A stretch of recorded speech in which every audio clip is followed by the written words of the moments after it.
There are not many men of whom you can say that they changed the course of history, but the man whose memory is being celebrated here today was certainly one of them. He landed here at Samsun on the Black Sea coast of Turkey on the 19th of May, 1919. His name was Mustafa Kemal, and he'd come to start a war of liberation.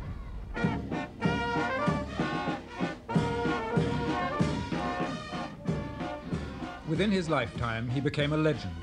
He was the hero of the defense of Gallipoli in the First World War, and after the war it was his fierce inspiration that led the Turks to victory in their struggle for independence. Finally, he used his authority and his astonishing willpower to transform a backward, beaten empire into a republic with a new and secure identity. Autocratic by temperament, he fought all his life for the principles of democracy, and he won the affection and the loyalty of the simple, stubborn Turkish peasants.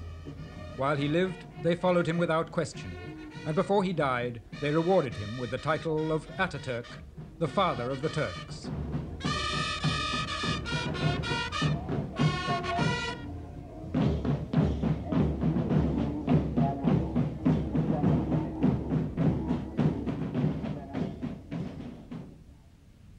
Mustafa Kemal was born in 1881 in Salonika, now the second city of Greece, but at that time still part of the Turkish Ottoman Empire. It was a cosmopolitan city where a quick-witted boy could learn much about the forces which were pulling the empire apart from within. And Mustafa Kemal was just such a boy, critical from the outset of the hidebound ways of the past, instinctively in tune with the progressive movements of thought taking shape around him. He came from a lower middle-class family who lived in this house overlooking the city. His father was a minor official, an ineffectual character who died while Mustafa Kemal was only a child.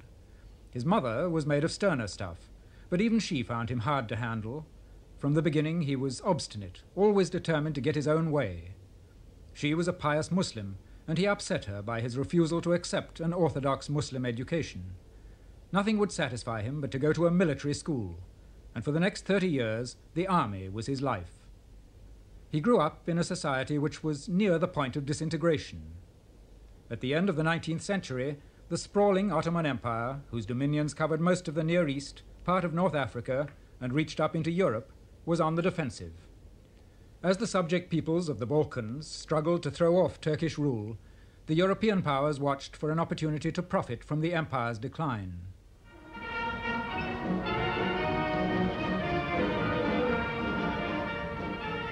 Eager to extend Germany's influence to the east, Kaiser Wilhelm was posing as Turkey's friend, and the Turkish army was being trained by German advisors.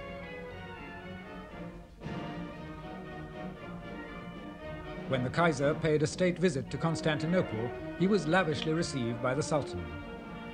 As he was welcomed by the Turks, the Kaiser must have wondered how long the Ottoman Empire would survive. For below the surface, discontent was rising in Turkey, discontent with a decadent, enfeebled bureaucracy which was presiding over the empire's decline. Mustafa Kemal became aware of this discontent when he entered the military academy in Constantinople, and he found himself at once in sympathy with it. He joined eagerly in the activities of a secret society, writing articles for its underground newspaper. Characteristically, he criticized his colleagues for being too moderate. With his forceful personality and his penetrating blue eyes, he insisted always that he knew best. His ideas must predominate. even among his closest friends, the young officers who were to collaborate with him in the great days that lay ahead, Kemal's belief in his own destiny was something of a joke. One of them was Ali Fethi, whose son, Professor Osman Akyar, tells the story of how a group of them sat one day in a cafe discussing the future. One wanted to become Minister of War, the other wanted to be a general, another wanted to be an ambassador, and my father was among them also. Finally, Atatürk had not spoken up to that time, and somebody turned to him and asked him what he would like to be. And he said, I'm going to be the one who's going to appoint you to all these posts in the future. And everybody started laughing. But his opportunity was not far off. When the First World War broke out and Turkey joined in at Germany's side, he begged to be given an active post. He was appointed to the command of a division under the German general Liman von Sanders. Its headquarters were to be at Gallipoli. At the beginning of 1915, there was a stalemate on the Western Front.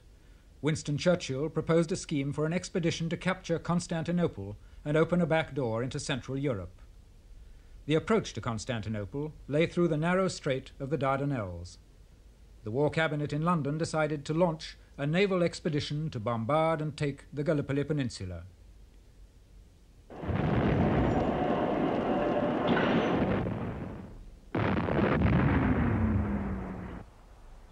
Lord Kitchener told the government, "If the fleet gets through, Constantinople will fall of itself, and you will have won not a battle, but the war." The Dardanelles were guarded only by a series of ancient forts. But although a British fleet attacked in February and again in March, it was unable to get through. The task was too much for the Navy alone, and so an army was hastily gathered and sent out to reinforce it. The problem for the Turks was to know where to expect the Allied attack. To cover all eventualities, Liman von Sanders had distributed his forces from north to south of the Straits. In the event, it was Mustafa Kemal's force which was to play the decisive role. For the British landed their main force on the west coast, opposite the place where his division was in reserve. Early on the morning of the 15th of April 1915, reports began to come in of scattered landings at several points. Kemal led one battalion up towards the ridge of Chunuk Bair, from which he could look down to the beaches on the west coast. This was the decisive moment of the battle, and it was also a turning point in Mustafa Kemal's career. From the fighting that followed, he was to emerge as a national hero. This low hill dominates the peninsula. If the Allies could capture it, they would command the narrowest part of the straits, and then nothing could prevent the British fleet from forcing the Dardanelles. Mustafa Kemal realized this and acted swiftly. And what he did that morning decided the outcome of the battle. His men were tired from their climb, and he left them to rest for a few minutes while he came on ahead with a party of officers to see how the battle was shaping. He was walking up this hill when he saw coming towards him a party of Turkish soldiers pursued by the advance guard of the Anzacs. He ordered them to stand and fight, and when they protested that they'd no more ammunition, he said, "Use your bayonets." Then he sent word for his main party to come up as fast as possible, and ordered the men about him to lie down, facing the enemy with their bayonets fixed. To his relief, he saw that the Anzacs, too, hesitated, and then they lay down. The advance was checked, and Mustafa Kemal said afterwards, "This was the moment of time that we gained." Taking advantage of it, he brought up his best regiment.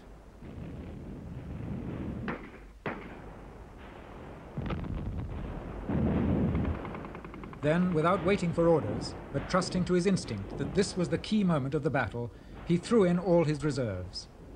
During the fighting, Kemal was everywhere himself, inspiring his men with his own indomitable spirit. "I don't order you to attack. I order you to die. In the time it takes us to die, other troops and other commanders can come and take our places." The Turkish soldiers died in their hundreds, but they held the ridge, and the Allied attack was broken.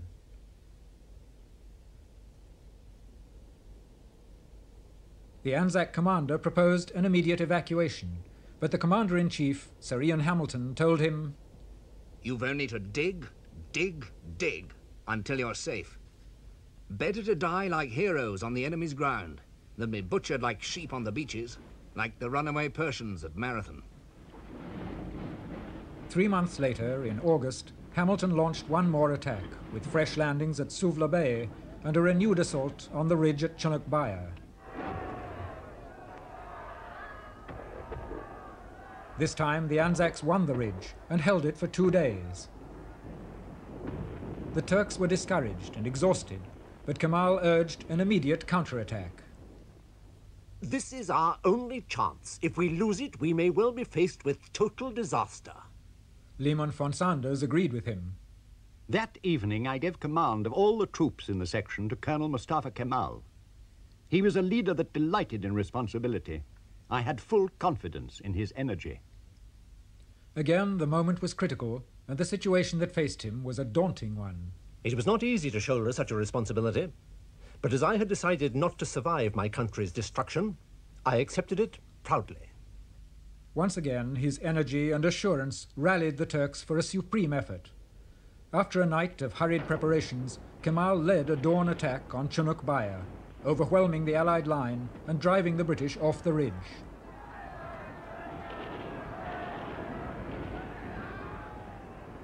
This time, the Turkish victory was decisive, and Hamilton cabled to London that the Gallipoli campaign was lost. A few months later, the Allies evacuated the peninsula.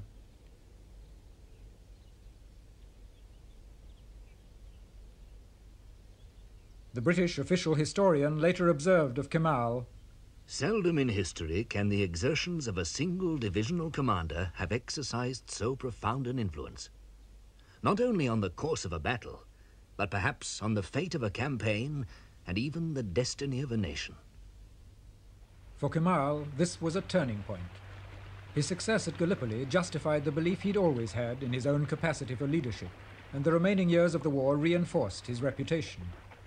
Now he had the authority he needed to build a new Turkey out of the debris of the Ottoman Empire. During these years, one of his closest associates was İsmet İnönü, who was later to be his prime minister. Atatürk'te okuldan yakın sınıflardayız.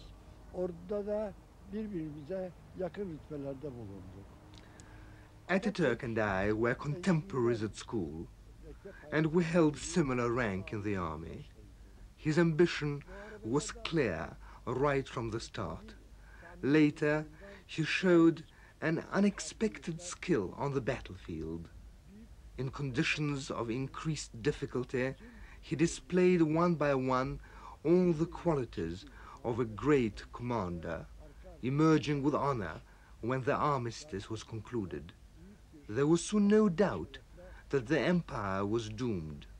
So Ataturk made up his mind that it was no longer possible to work with the Sultan's government. Kemal's thoughts at once turned to some form of resistance movement. At his house in Constantinople, he gathered round him others who shared his ideas. Their aim was to stir the Turkish nation, defeated and leaderless, to rise against its powerful enemies. It was the greed of the Allies, Britain, France, Italy and Greece, that gave Kemal his chance of success. They'd already seized the Arab provinces of the Turkish Empire, and now they planned to divide among themselves the richer parts of Turkey itself. As part of this policy, Lloyd George encouraged the Greek government to land 20,000 troops at Smyrna, on the western coast of Turkey. It was May the 15th, 1919. This was the critical moment, as Mustafa Kemal saw. By that time, the foundations of the Ottoman Empire had collapsed. All that remained was the homeland, where a handful of Turks had found refuge. The last question revolved around the partition of this remnant. There was only one decision possible in the circumstances. It was to create a new Turkish state, unconditionally independent and based on national sovereignty. The effect of the Greek landing is recalled by Professor Arnold Toynbee, who was in Turkey during the War of Independence. It had an electric effect, I think. There was a massacre, several hundred people, I think, when the Greek forces landed. They lost their heads. And anyway, the invasion of the heartland of Turkey itself, they were reconciled to the loss of the Arab provinces. They had already lost the Balkan provinces, but this made Ataturk's point that the Turkish nation was the thing they must save, and the Turkish nation was in danger of extinction. if it had been designed to make Atatürk's point, it could have been done better. Now Kemal had an unexpected stroke of luck. In Constantinople, the Allies had grown uneasy. There was unrest in the provinces, and they urged the Sultan's government to restore order. Kemal was appointed Inspector of the Army in a large area of Anatolia, the Turkish heartland. His orders were to put a stop to illegal activities, but there were other ideas in his mind. When he sailed from Constantinople, he was determined to use his powers to raise a revolt in Anatolia. I felt as if a cage had been opened, and as if I were a bird ready to open my wings and fly through the sky. On May the 19th, 1919, he landed here at Samsun on the Black Sea coast. In later years, when people asked him when his birthday was, Mustafa Kemal liked to say it was May the 19th, because this was the day when he started on his real life's work, on the work he'd been half-consciously preparing himself for all those years. For Turkey, too, it marked a new beginning. And as we've seen, the Turks still celebrate May the 19th as the starting point of their war of independence. For what Mustafa Kemal did when he landed here was at once to get in touch with army commanders and local government officials, but instead of carrying out the orders given to him in Constantinople, he did the exact opposite. He set on foot a popular resistance movement whose aim was to unite Turkey and to drive all foreign occupation forces out of the country. After a week, he moved inland to Amasya, a little town dramatically situated in a gorge in the mountains beneath its ruined citadel. Here he would be safer from pursuit, for by now the government was well aware of its mistake in letting him go and was pressing for his recall. Ignoring the orders from Constantinople, he appealed openly to the people of Amasya to join his new resistance movement. Citizens of Amasya, if the enemy tries to land in Samsun, we must pull on our peasant shoes, we must withdraw to the mountains, we must defend the country to the last rock. If it is the will of God that we be defeated, we must set fire to all our homes, to all our property. We must lay the country in ruins and leave it an empty desert. Here he summoned his most trusted associates to meet him and make plans for the future. The central government is under foreign dominion. The Turkish nation is determined to end its domination. We must therefore call a representative congress at Sivas. Sivas was a central rallying point, but communications were primitive. There was no railway, and the delegates who joined Kemal here had to travel great distances by carriage or on horseback over the rough Anatolian roads. In this ancient town, amongst the monuments of Turkey's Seljuk past, the delegates met to give formal sanction to the movement of popular resistance. The Congress took place in a secondary school on the 4th of September 1919. After electing Mustafa Kemal as their chairman, they approved the terms of a historic national pact.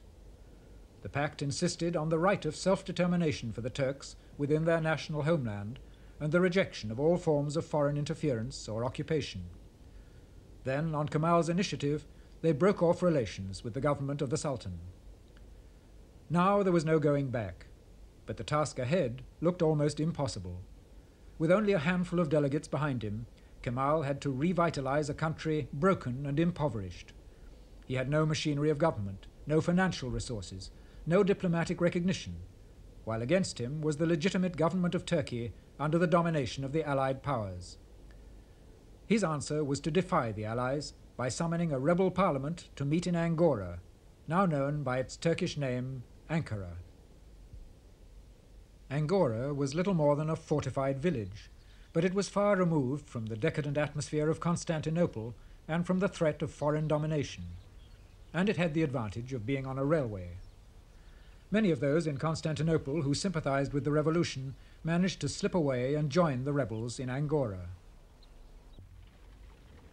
On the 23rd of April 1920, 369 members filed into a hastily converted parliament building.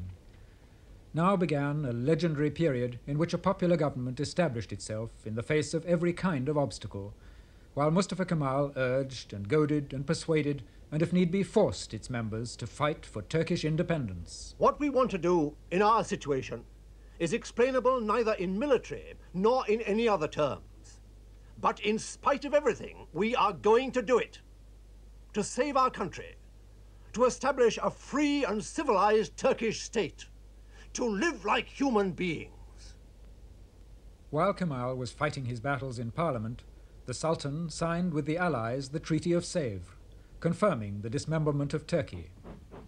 To enforce their will, the Allies, encouraged by Lloyd George, sanctioned a Greek advance into Anatolia itself. It proved a disastrous mistake, for it was here, among the simple peasant farmers of central Turkey, that Kemal's strongest support lay. As Winston Churchill wrote, "Worn down by long disastrous wars, his empire falling to pieces around him, the Turk was still alive. In his breast was beating the heart of a race that had challenged the world, and for centuries had contended victoriously against all comers." The Greeks occupied Bursa and moved forward to Eskişehir and Afyon to control the vital railway line to Angora. Twice, at the small village of İnönü, the Turks broke their attack and forced the Greeks back on Bursa. Professor Toynbee accompanied the Greek expedition as a journalist, and he recalls the contrast between the two armies. The Turkish dead were peasants, just in civilian costume, peasant costume, with rifles. The Greek dead were in uniform, of course, and heavily equipped by the Allies.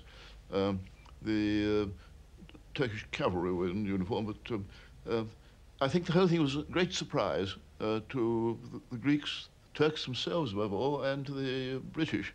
And I also think it had a tremendous psychological effect. It was Atatürk's first installment. I can save Turkey, and here I'm doing it. But in June 1921, the Greeks came on again, with an army reinforced to over 100,000 men, well equipped and even supported by a small air force.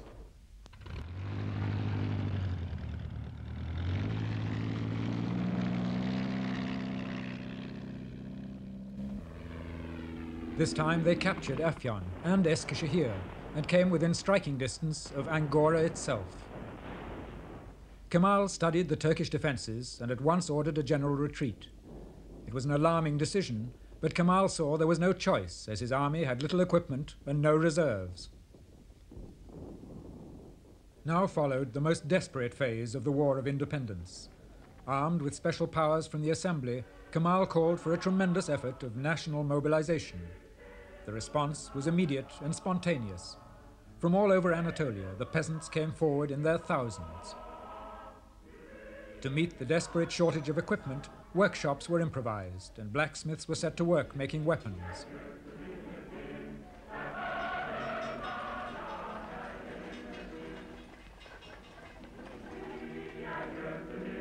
Even the Turkish women, emerging from centuries of seclusion, helped to carry ammunition to the front line, and a primitive supply system was organized. By the time the Greeks resumed their attack, the Turkish defenses were far better organized.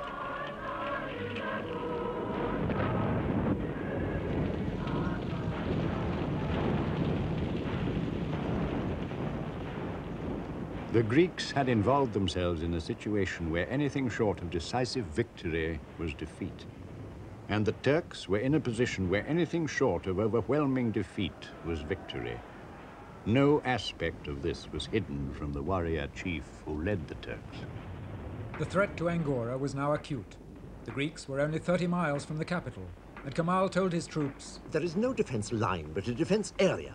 It is the area of the whole country. No part of it can be abandoned until it is soaked with the blood of our countrymen. They must resist to the end in the positions they hold." The Greek commanders, too, urged their men on to one final effort. They tell us that Angora is behind every mountain we attack, but 16 days have passed. No Angora. They tell us that if we fall into the hands of the Turks, we'll be killed.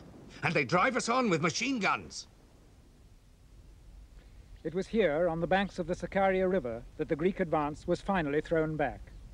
The Turks had established a good defensive position, protected in front by the river, and with a low line of hills running behind them. They were outnumbered by something like 3 to 1, and the Greeks had more artillery. But once again, Mustafa Kemal had managed to inspire his men with something of his own indomitable spirit. And the Greeks, fighting far from their base, had difficulty in the heat of the summer in bringing up supplies and reinforcements as they needed them. If the Greeks succeeded in crossing the river and turning this position, then the road to Angora would be open to them. Several times they managed to penetrate the Turkish lines, but each time Mustafa Kemal, in spite of the fact that on the eve of the battle he'd fallen from his horse and broken a rib, managed to rally his men. He seemed to carry the whole battle plan in his head, and as the Greeks threw in one attack after another, he fought them from hill to hill and each time drove them back. For 3 weeks the battle swung to and fro, until at last the Greek commander, seeing that his men were exhausted and with the supply lines now being threatened by Turkish irregulars, called for a retreat, leaving the Turks masters of the battlefield. The threat to Angora had finally been lifted. The sense of relief in Angora was overwhelming.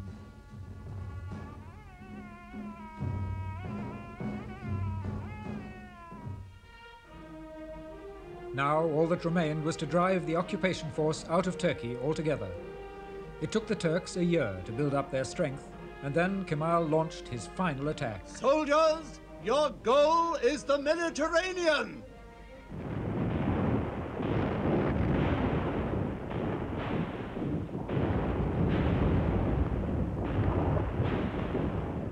The attack took the Greeks by surprise, and almost at once they were in headlong retreat. Tragically, the Greeks, seeing that all was lost, devastated the countryside as they fell back, burning villages and blowing up lines of communication behind them.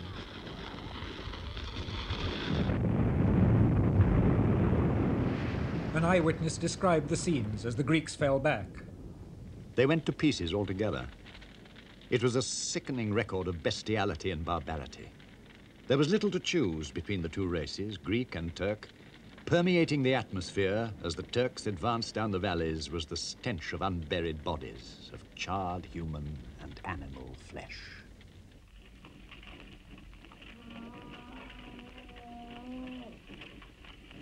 It was all over in 15 days.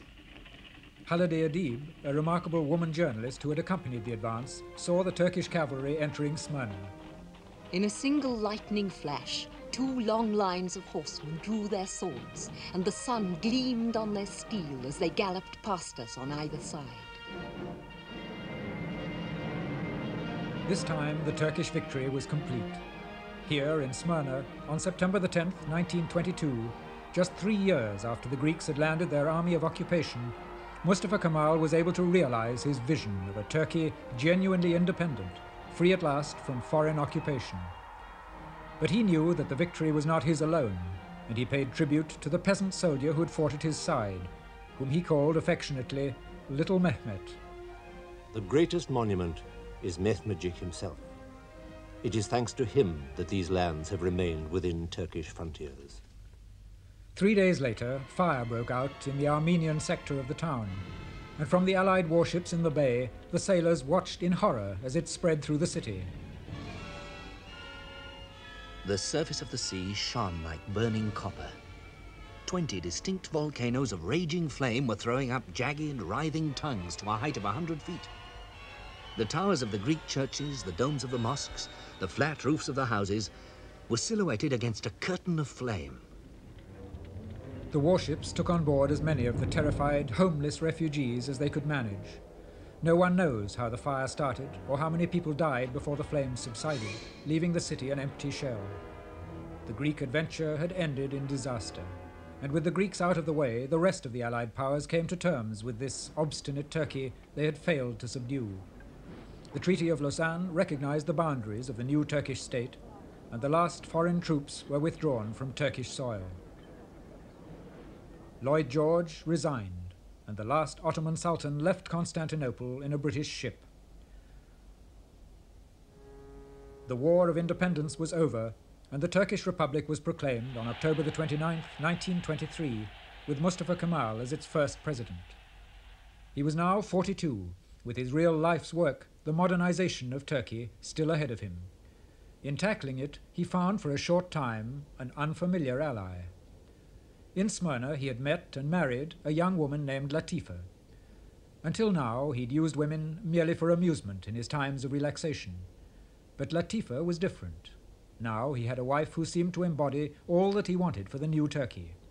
She was intelligent and emancipated, and when she travelled with him through the country, he was proud to present her, unveiled, as a symbol of the future. In his house in Angora, Latifa tried to soften the harsh bachelor atmosphere to which he'd been accustomed. To find relief from his responsibilities, Kemal had indulged in long drinking bouts with his friends. Now he delighted in Latifa's company and found her support invaluable. And certainly he needed both, for the social revolution he was planning was to bring him into conflict with all the latent forces of reaction in a country still deeply conservative in its outlook. Only his strength of will could drag Turkey into the 20th century. Professor Toynbee remembers his first impression of Kemal. His whole personality was very forbidding. When he talked to you, before he uttered, his forehead came down a sort of frown down to his eyebrows, and this was very intimidating. I got an impression of tremendous intellectual ability, great self-confidence, probably, when once he made up his mind, pig-headedness. His first target was Islam and the hold it maintained on every aspect of Turkish life. Up till now, the holy law of Islam, a legacy from the Middle Ages, had governed the lives of the people. Its symbol was the Caliph, the guardian of their faith, who was the ultimate authority in the field of education, law, and social custom. Kemal abolished the Caliphate and in 1926 introduced a civil code. Among other things, this transformed the whole status of Turkish women, who had played such an important part in the War of Independence, as Turkey's first woman lawyer, Süreyya Ağulu, recalls. During the Independence War, Turkish women worked very hard to help to the Turkish army, carrying their ammunition, looking after the wounded soldiers, and especially fighting besides this, their brothers, fathers, and sons. Some of them even were killed during the war. This was tremendously significant, for until then the position of women in Turkey had hardly altered since the days of the Prophet. Veiled and secluded, deprived of education and of any social contact outside the limits of the family, they could play no part in the wider life of the community. Now, both by legislation and by social change, he tried to bring Turkish women out of their seclusion, urging them to abandon the veil, winning them the right to education and eventually to vote alongside their husbands. If henceforward the women do not share in the social life of the nation, we shall never attain to our full development. We shall remain irremediably backward, incapable of treating on equal terms with the civilizations of the West. It was a paradox that Kemal's own emancipated wife was not with him to witness these changes. For all his progressive ideas about a woman's place in society, Kemal couldn't make his own marriage work. A wife with ideas of her own upset the pattern of his household. The habits of the barrack room were too deeply ingrained, and he found it intolerable that she should try to check his drinking, should object to his choice of friends, both men and women, and criticize him in front of others. In 1925, after only 2 years of marriage, he divorced her. I think if his wife was a little more tolerant, it would go on. But as she was in love with him, she couldn't be as tolerant as we are expecting. Otherwise, it would go on well, and she was very young. If she was a little elder, perhaps she would understand also that Atatürk had some kind of customs that it wasn't very easy to change in a short time. With those who opposed his reforms, Kemal was both persuasive and dictatorial, as Halide Edeb remembers. He was by turns cynical, suspicious, unscrupulous, and satanically shrewd. He bullied, he indulged in cheap street corner heroics. Of course, one knew all the time that there were men around him who were greatly his superior in intellect and far above him in culture and education. But though he excelled them in neither refinement nor originality, not one of them could possibly cope with his vitality, and it was this alone that made him the dominant figure. His personal authority was enormous, based as it was on his prestige as the liberator of his country. But now that the national emergency was past, those who had helped him to victory came increasingly to resent his dictatorial methods.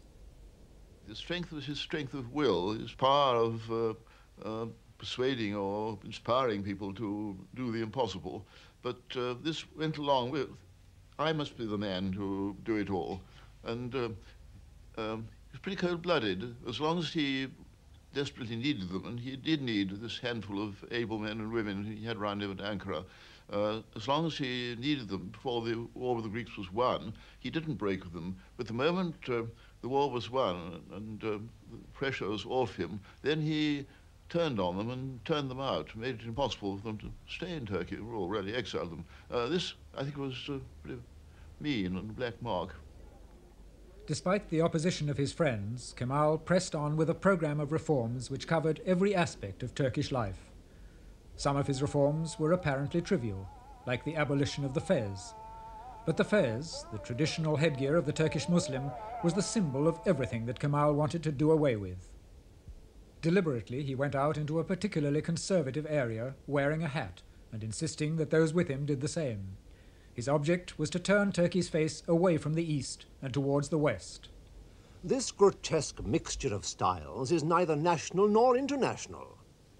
A civilized international dress is worthy and appropriate for our nation, and we will wear it. Boots or shoes on our feet, trousers on our legs, shirt and tie, jacket and waistcoat, and of course, to complete these, on our head, a cover with a brim. I want to make this clear. This head covering is called hat. His most ambitious reform altered the whole basis of Turkish education. The Arabic lettering, in which every book in the country was written, was abandoned in favor of a modified Latin script.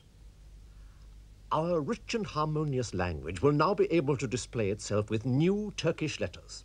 We must free ourselves from these incomprehensible signs that for centuries have held our minds in an iron vice. He himself travelled long distances out into the countryside with blackboard and chalk to teach the nation how to read and write. Kemal's objective was not only to educate, but to open a channel of communication with the West. With the same idea, he ordered the adoption of surnames, which until then were unknown in Turkey, and himself took the name of Ataturk, meaning father of the Turks. A new national pride was developing, and towns which had been called by European names, like Angora and Constantinople, were now universally known by their Turkish names, Ankara and Istanbul. In everything, Ataturk took the lead himself, building railways, encouraging industry, planning factories, demonstrating new methods of agriculture.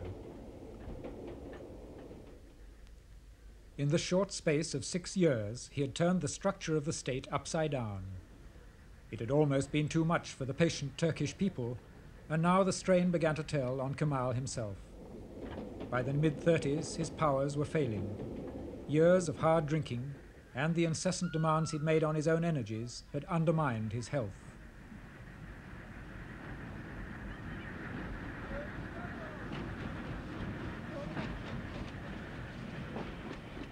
The last phase was in many ways a sad one. In the midst of all his astonishing achievements, Kemal was cut off by his very nature from the sort of personal relationships that could have tempered his loneliness.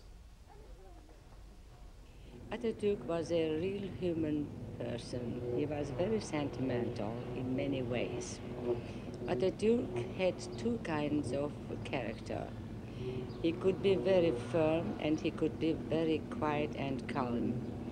You could see tears in his eyes. He loved children, he loved nature, he loved music. He loved his own nation, he loved his own country. Even I can say that he loved the whole world. And that's why he always wanted to have the peace, not the war in the whole world. Ataturk, by all means, was a great man in many ways. And that's why he was lonely, by his sentimentality.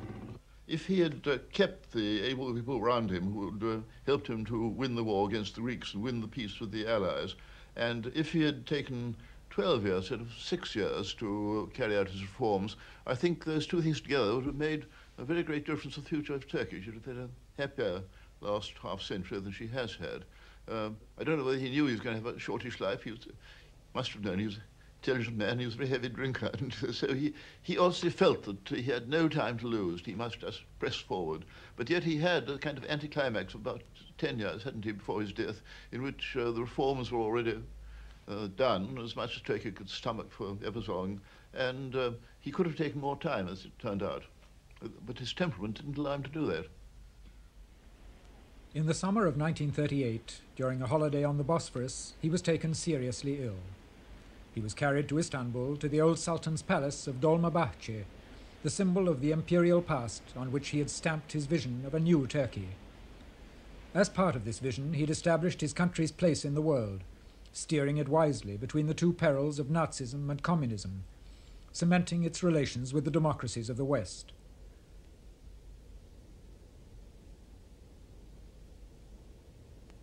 Even now, his work done, he found it hard to give up, but he could feel power slipping from his grasp. His doctors had diagnosed cirrhosis of the liver, and his strength was ebbing away.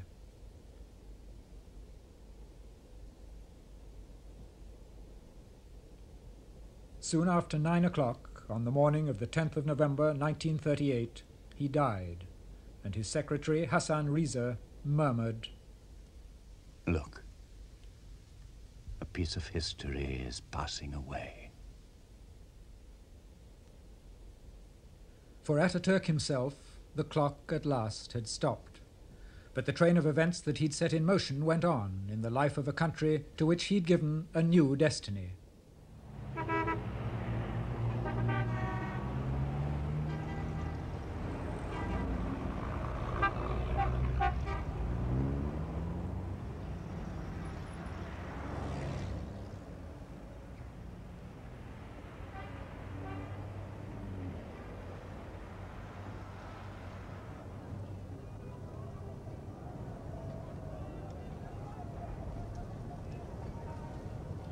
Few men have seen so many of their dreams come true as Ataturk. Looking out over this modern capital of Ankara, it's hard to imagine that 50 years ago there was just a village here, round the old citadel, and nothing else. Ankara is Ataturk's creation, but then so is modern Turkey. There's hardly an institution in the country that doesn't bear his stamp, over whose birth he didn't personally preside. The form of government, the laws, the social system, the alphabet, even the frontiers of the country, they were all decided along the lines he proposed, and after he'd used his own extraordinary blend of force and persuasion to win acceptance for them. It was an astonishing achievement, especially when you remember the terrible plight of Turkey when he came on the scene. By his vision and his resolution, Mustafa Kemal built this nation. And if he was always ready to pay tribute to the courage and the steadfastness of the Turkish peasant in that long war of liberation, the Turks in turn still honor him as Ataturk, the father of the Turks.